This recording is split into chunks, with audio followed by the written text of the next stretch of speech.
Okay, taking a pause for a minute to share a little other information.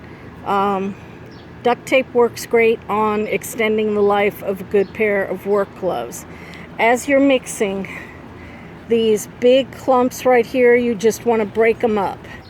As far as mixing, I will share what I heard years ago from a Cajun chef.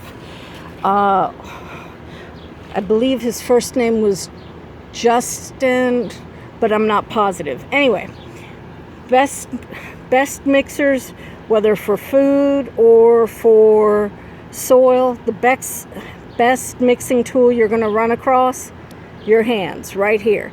Best way to mix stuff up. Don't worry about it being perfect. You can always add or subtract.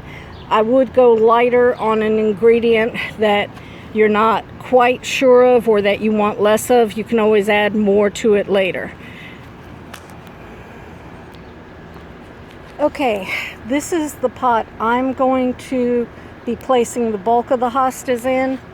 If you look right here, you can't really see through it because there are clumps of dirt stuck in the holes.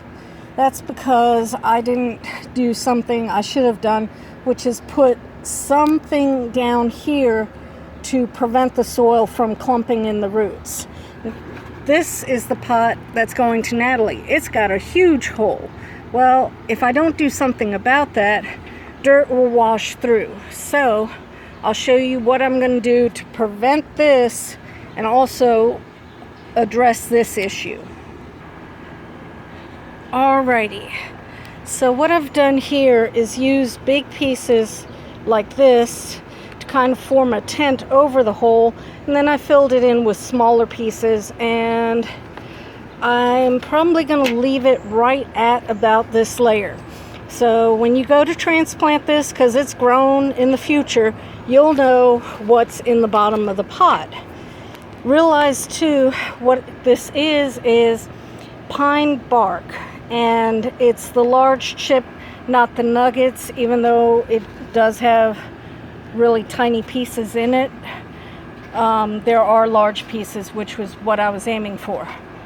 What is pine bark good for? Well, if you have a plant that you want to put in a big pot, but you don't want to add the weight of a ton of soil, put this in the bottom. It's very lightweight, and that way you can put the soil at a level closer to the top of the pot without having this massive pot of soil.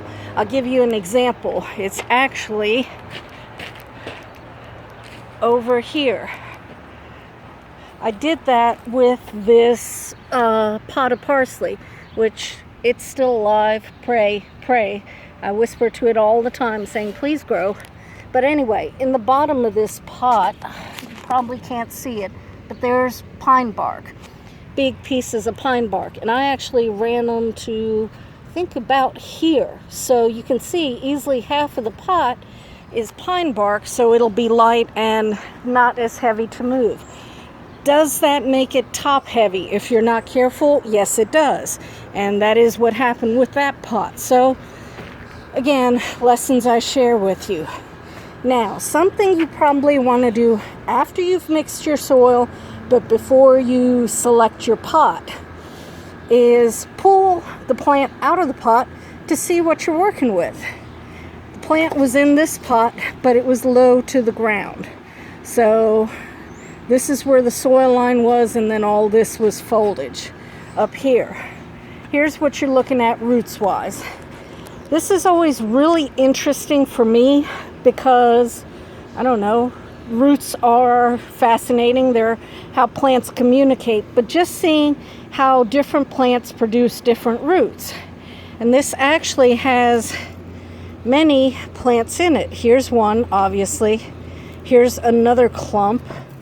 Looks like another clump there.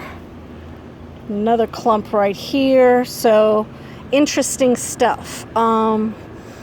So this tells me what kind of pot I can put it in. Because I'm doing something like this for you, Natalie, I'm going to do several pieces in there, but I'll probably raise the bark level maybe just a little more. This is what I'm going to do, what I'm keeping in, and I think that's a pretty good level. This will settle down, so factor that in also.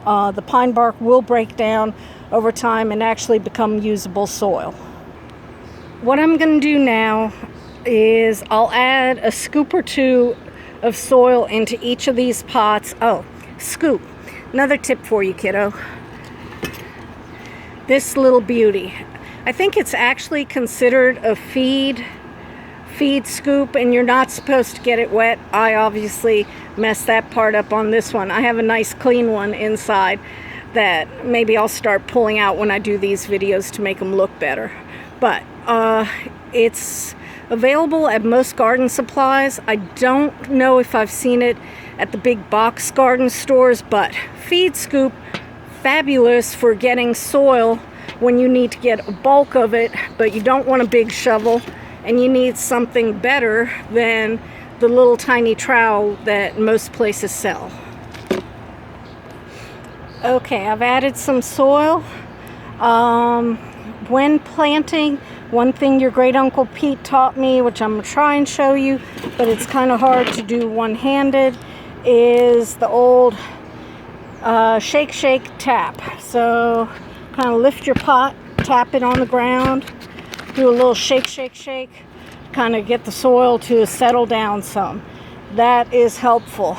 As you can see, this soil is leaning pretty heavy on the sandy side. That's why I said be careful adding ingredients that you only want a little bit of. I'm not that good at it, so I've got more sand than I want. At this point, instead of using this, I'm just going to start scooping straight leaf mulch into that nice organic leaf mulch that I showed you. I'm going to start scooping straight into that. But one last step before you can actually divide up and get your plants in is food. So what you want to do, this is some stuff that your great uncle told me about.